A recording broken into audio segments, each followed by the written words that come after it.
রাধে রাধে, নমস্কার বন্ধুরা, কেমন আছেন? সবাইকে শুভ একাদশীর প্রীতি ও শুভেচ্ছা।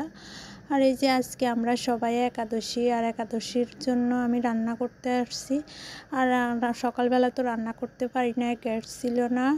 আর এদিকে রান্না করতে করতে এখন প্রায় 2টার মতন বেজে গেছে। রান্নাঘরে আসছি মাত্র, চুলার একটু আঁচ বাড়ছে, তাই রান্না করতে আসছি। আর আজকে সাবুর ফ্রাই করব। আর এইদিকে আমি এখানে সাবুর ফ্রাই বসিয়ে দিয়েছি। এখানে আমি গোটা জিরে আর গুঁড়ো মরিচ, তারপরে লবণ, জিরের গুঁড়ি দিয়ে কষিয়ে এখন এই যে টমেটো দিয়ে দিয়েছি। আর আজকে দেখেন বাইরে একদম কুয়াশা, মানে হালকা হালকা রোদ উঠছে। যত কুয়াশা থাকে রোদ কম উঠে, ওই দিনে গ্যাস একদম থাকে না। আর এই যে কষানোর পরে, এখন মশলা কষানোর পরে টমেটো দিয়ে বেশ কিছুক্ষণ কষিয়ে নিছি। আর এখন সাবু দিয়ে দিয়েছি, সাবু দিয়ে আরও একটু কিছু নেড়ে চেড়ে নিব। আর এখন পরিমাণ মতন জল দিয়ে দিচ্ছি। আর এখানে আমি সবজি দেওয়ার জন্য ফুলকপি আর আলু ভেজে রাখছি, কারণ অনেক দেরি হয়ে গেছে, আসলে পুরো ভিডিওটা আমি দিতে পারি না ঠিক করে।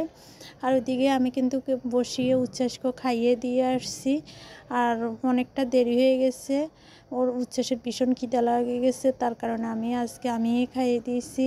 আমার হাতে খাবে ও বলছে, কারণ ওর ভীষণ খিদা লেগে গেছে, ছোটো মানুষ। আর এখন উচ্ছ্বাসকে খাইয়ে এখন আমরা খেতে বসেছি। আর আমি টমেটো চাটনিও করে নিছি। এই তো এখন আমরা একাদশী খাওয়া দাওয়া করব। আমরা তো সবাই আজকে একাদশী। আপনারা কে কে একাদশী করছেন অবশ্যই কমেন্ট করে জানাবেন।